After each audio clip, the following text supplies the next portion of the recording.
ಕಾರ್ಮಿಕರನ್ನು ತಳ್ಳುವ ನೀತಿಗೆ ಹೇಳಿ ಧಿಕ್ಕಾರ. ನವ ಗುಲಾಮಗಿರಿಗೆ ಕಾರ್ಮಿಕರನ್ನು ತಳ್ಳುವ ನೀತಿಗೆ ಹೇಳಿ ಧಿಕ್ಕಾರ. ಕೇಂದ್ರ ಸರ್ಕಾರದ 4 ಲೇಬರ್ ಕೋಡ್ ಜಾರಿಗೊಳಿಸುವುದನ್ನು ವಿರೋಧಿಸಿರಿ. ಕೇಂದ್ರ ಸರ್ಕಾರದ 4 ಲೇಬರ್ ಕೋಡ್ ಜಾರಿಗೊಳಿಸುವುದನ್ನು ವಿರೋಧಿಸಿರಿ. ನವ ಗುಲಾಮಗಿರಿಗೆ ಕಾರ್ಮಿಕರನ್ನು ತಳ್ಳುವ ಇದರಲ್ಲಿ 90% ಹಣ ಕೇಂದ್ರ ಸರ್ಕಾರದಿಂದ 10% ರಾಜ್ಯ ಸರ್ಕಾರದಿಂದ ಕೊಡ್ತಾ ಇತ್ತು. ಆ 90% ಹಣ ನೇರವಾಗಿ ಗ್ರಾಮ ಪಂಚಾಯತ್ಗೆ ಬರ್ತಾ ಇತ್ತು. ಆ ಗ್ರಾಮ ಪಂಚಾಯತ್ಗೆ ಕೇಂದ್ರದಿಂದ ನೇರ ಬರ್ತಾ ಇರುವಾಗ ಈ ರಾಜ್ಯ ಸರ್ಕಾರಕ್ಕೆ ಯಾವುದೇ ಹೊಣೆ ಇರಲಿಲ್ಲ.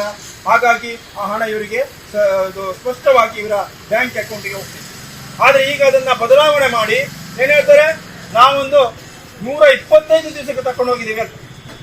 ಆದ್ರೆ 125 ದಿವಸ ತಕೊಂಡು ಹೋಗಿದ್ರೆ ಅದರಲ್ಲಿ ಏನಿದೆ, ಅದರಲ್ಲಿ 40% ರಾಜ್ಯ ಸರ್ಕಾರ ಹಾಕ್ಬೇಕು, 60% ಕೇಂದ್ರ ಸರ್ಕಾರ ಹಾಕ್ಬೇಕು. ರಾಜ್ಯ ಸರ್ಕಾರದಲ್ಲಿ ಒಪ್ಪಿಗೆ ತಕೊಂಡು ಎಲ್ಲ ಕೆಲಸ ಮಾಡಿದ ಮೇಲೆ ಕೇಂದ್ರಕ್ಕೆ ನೀವು 60% ಕೊಡಿ ಅಂತ ಹೇಳಿ ಕೇಂದ್ರದ ಹತ್ರ ಭಿಕ್ಷೆ ಬೇಡುವಂತ ಪ್ರಶ್ನೆ ಇಲ್ಲಿ ಆಗಿದೆ. ಆವಾಗ ಕಾರ್ಮಿಕರಿಗೆ ಕೆಲಸ ಮಾಡಿ ವರ್ಷದಲ್ಲಿ ಯಾವತ್ತೋ ಜನವರಿಯಲ್ಲಿ ಕೆಲಸ ಮಾಡಿದ್ರೆ ನವೆಂಬರ್ ಅಥವಾ ಡಿಸೆಂಬರ್ಗೆ ಅವನಿಗೆ ಹಣ ಬರ್ಬೋದು. ಅಲ್ಲಿವರೆಗೆ ಅವನು ಏನ್ ಮಾಡಬೇಕು? ಇದು ಒಂದು ಸಮಸ್ಯೆ ಇದೆ. ಇದಕ್ಕೋಸ್ಕರನೇ ನಾವು ಅದನ್ನ ಈ ಕಾನೂನುಗಳನ್ನ ನೀವು ಜಾರಿ ಮಾಡುವಾಗ ಕಾರ್ಮಿಕರಲ್ಲಿ ನೀವು ಕೇಳಬೇಕು ಅನ್ನುವಂಥ ವಿಚಾರವನ್ನು ಹೇಳ್ತೀವಿ. ಇನ್ನು ಈ ಲೇಬರ್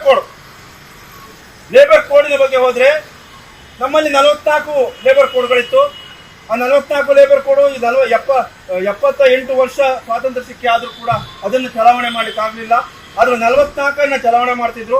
ಆ 44 29ಕ್ಕೆ ಇಳಿಸಿದ್ರು. 29 4 ಕೋಡಾಗಿ ಮಾಡಿ ಅದನ್ನು ಸಂಪೂರ್ಣವಾಗಿ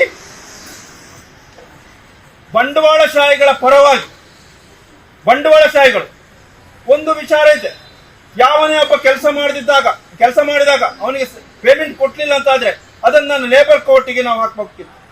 ಈಗ ಲೇಬರ್ ಕೋರ್ಟಿಗೆ ಹಾಕ್ಲಿಕ್ಕಿಲ್ಲ. ಲೇಬರ್ ಕೋರ್ಟಿಗೆ ಹಾಕ್ಬೇಕಾದ್ರೆ ಅವನ ಹತ್ರ ಕೇಳ್ಕೊಂಡು ಅವನು ಲೇಬರ್ ಕೋರ್ಟ್ ಅಲ್ಲಿ ಲೇಬರ್ ಆಫೀಸರ್ ಬಂದು ಅವರೇನು ಸಂಧಾನದ ಮೂಲಕ ಮಾಡಬೇಕು. ಅದು 1 ತಿಂಗಳ ಅವಧಿಯಲ್ಲಿ ತಕ್ಕೋಬೇಕು. ಅಲ್ಲಿವರೆಗೆ ಇವನು ಕೆಲಸ ಮಾಡಿದಂತ ಹಣ ಯಾರು ಕೊಡೋದು? ಇನ್ನೊಂದು ಕೆಲಸದಲ್ಲಿರುವಂತ ಸುರಕ್ಷತೆ. ಈಗ ಕಟ್ಟಡ ಕಾರ್ಮಿಕರಿದ್ದಾರೆ, ಅವರು ಕಟ್ಟಡ ಕೆಲಸ ಮಾಡ್ತಿರುವಾಗ ಬಿದ್ದು ಎಲ್ಲಿಯಾದ್ರೂ ಅವರ ಸತ್ತೋದ್ರು ಅಂತ ಆದ್ರೆ ಅವರ ಫ್ಯಾಮಿಲಿಗೆ 8 ಲಕ್ಷ ರೂಪಾಯಿ ಸಿಕ್ಕುವಂತದ್ದಿತ್ತು. ಆದ್ರೆ ಈಗ 12 ಫೀಟಿನ ನಂತರ 12 ಫೀಟಿನಿಂದ ಮೇಲಿಂದ ಬಿದ್ದರೆ ಮಾತ್ರ ಆ 8 ಲಕ್ಷ ರೂಪಾಯಿ ಕೊಡ್ತಿದಂತ. ಇನ್ನೊಂದಿತ್ತು, ಕಟ್ಟಡ ಕಾರ್ಮಿಕ ಬೆಳಿಗ್ಗೆ ಬೇಗ 4 ಗಂಟೆಗೋ 5 ಗಂಟೆಗೋ ದೂರ ಕೆಲಸಕ್ಕೆ ಹೋಗ್ತಾನೆ ಬೈಕಲ್ಲಿ. ಅಲ್ಲಿ ಹೋಗುವಾಗ ಅವನಿಗೆ ಏನಾದ್ರು ಅವಘಡ ಆಗಿ ಅವನಲ್ಲಿ ಏನಾದ್ರಲ್ಲಿ ಇದು ಸತ್ತು ಹೋದ್ರೆ ಅವನ ಸಂಸಾರಕ್ಕೆ 5 ಲಕ್ಷ ರೂಪಾಯಿ ಸಿಕ್ಕುವಂತಿತ್ತು. ಈಗ ಅದನ್ನ ತೆಗೆದು ಹಾಕಿದ್ದಾರೆ, ಏನು ಕೊಡುವುದಿಲ್ಲ, ಆ ವಿಚಾರಕ್ಕಿಲ್ಲ ಅಂತ. ಹಾಗಾದ್ರೆ ಕಟ್ಟಡ ಕಾರ್ಮಿಕರಿಗೆ ಈ ಹಣವನ್ನ ಕೇಂದ್ರ ಸರ್ಕಾರನೋ ರಾಜ್ಯ ಸರ್ಕಾರನೋ ಕೊಡ್ತದೋ? ಅದು ಇಲ್ಲ.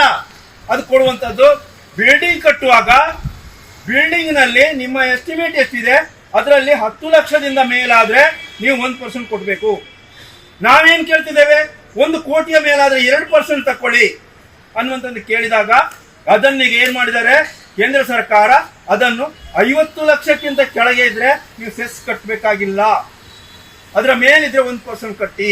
ಸಾಮಾಜಿಕ ಭದ್ರತಾ ಸಂಹಿತೆ, ಹಾಗೆ ನಾಲ್ಕನೆಯದಾಗಿ ವೃತ್ತಿ ಸುರಕ್ಷತೆ ಮತ್ತು ಕೆಲಸ ಪರಿಸ್ಥಿತಿ, ಕೆಲಸಗಳ ಪರಿಸ್ಥಿತಿಗಳ ಬಗ್ಗೆ ಈ 4 ಲೇಬರ್ ಸಂಹಿತೆಗಳನ್ನಾಗಿ ರೂಪಿಸಿ ಇವತ್ತು ಲೇಬರ್ ಅನ್ನ ಎಲ್ಲ ಕಾರ್ಮಿಕರನ್ನ ಬೀದಿಗಟ್ಟುವ ಮತ್ತು ಕಾರ್ಪೊರೇಟ್ ಬೆಲೆಗಳ ಉಳ್ಳವರನ್ನಾಗಿ ರೂಪಿಸುವ ಒಂದು ಹುನ್ನಾರಕ್ಕೆ ಹೊರಟಿದ್ದಾರೆ.